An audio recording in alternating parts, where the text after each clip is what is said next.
नमस्कार बंधुरा आशा करछि सबाई खूब भालो आछेन। पिंकी सिम्पल लाइफे सबाइके स्वागत जानाई। आज के निये एसेछि आमोदी माछेर झाल रेसिपि। आशा करछि सबार भीषण भालो लागबे। এই রেসিপিটা খুব কম সময়ে এবং খুব কম উপকরণে বানিয়ে ফেলা যায়। তাহলে চলুন দেখা যাক এই মাছের রেসিপিটা বানানোর জন্য কি কি লাগছে। বোলের মধ্যে 200 গ্রাম আমোদি মাছ আমি ভালোভাবে কেটে ধুয়ে বেছে রেখেছিলাম। মাছের মধ্যে দিয়ে দিলাম পরিমাণ মতন লবণ এবং দিয়ে দিচ্ছি পরিমাণ মতন হলুদ গুঁড়ো। এবার মাছটাকে লবণ হলুদ দিয়ে বেশ ভালোভাবে হাত দিয়ে মেখে আমি 15 মিনিটের জন্য রেস্টে রেখে দেব। এই রেসিপিটা বানানোর জন্য প্রথমে নিয়ে নিয়েছি প্লেটের মধ্যে একটা বড় সাইজের পেঁয়াজ কুচি, নিয়ে নিয়েছি 8 থেকে 10টা লঙ্কা এবং একটা ছোট সাইজের টমেটো, এছাড়া নিয়েছি কিছুটা ধনেপাতা কুচি। এবার কড়াইয়ের মধ্যে হাফ কাপ মতন তেল দিয়ে গরম করে নিয়েছি। তো এবার একে একে মাছগুলোকে দিয়ে দিতে হবে। এই রেসিপিটা খুব সহজেই কিন্তু রান্না করা যায় আর খেতেও কিন্তু ভীষণ সুস্বাদু হয়। তো এভাবেই একে একে মাছগুলোকে লো ফ্লেমে রেখে আমি ভেজে নেব।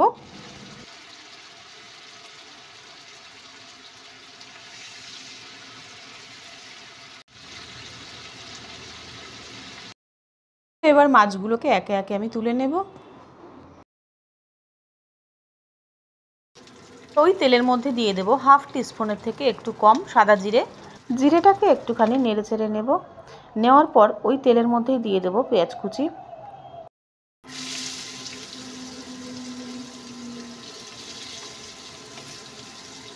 এবার পেঁয়াজটাকে খুন্তি দিয়ে হালকা করে ভেজে নেব। এরপর দিয়ে দেব একটু ভাজা হয়ে গেলেই কেটে রাখা টমেটো কুচি। পেঁয়াজের সাথে এবার টমেটোটাকে বেশ ভালোভাবে কিছুক্ষণ নেড়ে চেড়ে নেব। এরপর দিয়ে দেব আগে থেকে চিড়ে রাখা লঙ্কা। সব উপকরণগুলোকে কিছুক্ষণের জন্য ভেজে নেব আর ঝালটা আপনাদের পরিমাণ অনুযায়ী আপনারা দিতে পারেন। এবার দিয়ে দেব পরিমাণ মতন লবণ, সঙ্গে দিয়ে দেব পরিমাণ মতন হলুদ গুঁড়ো, দিয়ে আবারও বেশ কিছুক্ষণ নাড়তে চাড়তে থাকবো।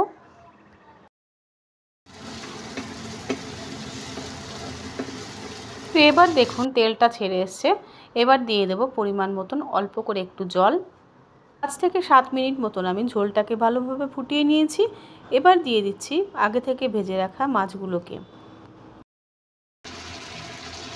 এবার 2 থেকে 3 মিনিটের জন্য ঢাকা দিয়ে রাখবো। ঢাকা খোলার পর দেখুন ঝোলটা মোটামুটি হয়ে এসছে। তো এবার নামানোর আগে দিয়ে দেব ধনেপাতা কুচি।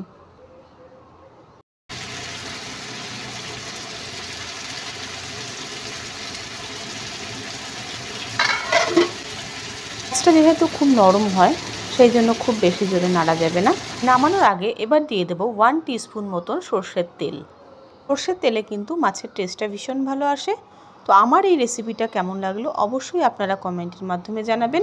আমার নতুন বন্ধু হয়ে থাকলে অবশ্যই আমার চ্যানেলটাকে সাবস্ক্রাইব করার অনুরোধ রইল। আর দেখা হচ্ছে নতুন কোনো দিন নতুন কোনো ভিডিওর সাথে।